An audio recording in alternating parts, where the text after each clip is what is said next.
আপনারা যদি আমার উপরে বিশ্বাস রাখেন, আমার উপরে ভরসা রাখেন, তাহলে নিশ্চিত করেন যে দেশে কোনো জায়গায় কারো উপরে হামলা হবে না।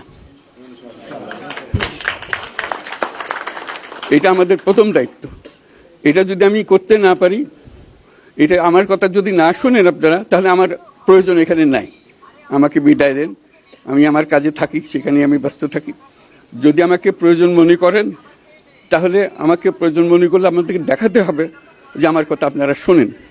আমার কথা না শুনলে আমার কোনো প্রয়োজন নাই। আমার প্রথম কথা হলো, আপনারা বিশৃঙ্খলা থেকে দেশকে রক্ষা করেন, আপনারা সহিংসতা থেকে দেশকে রক্ষা করেন, যাতে আমরা যা যা আমাদের ছাত্ররা আমাদেরকে পথ দেখায়, সেই পথে আমরা এগিয়ে যেতে পারি।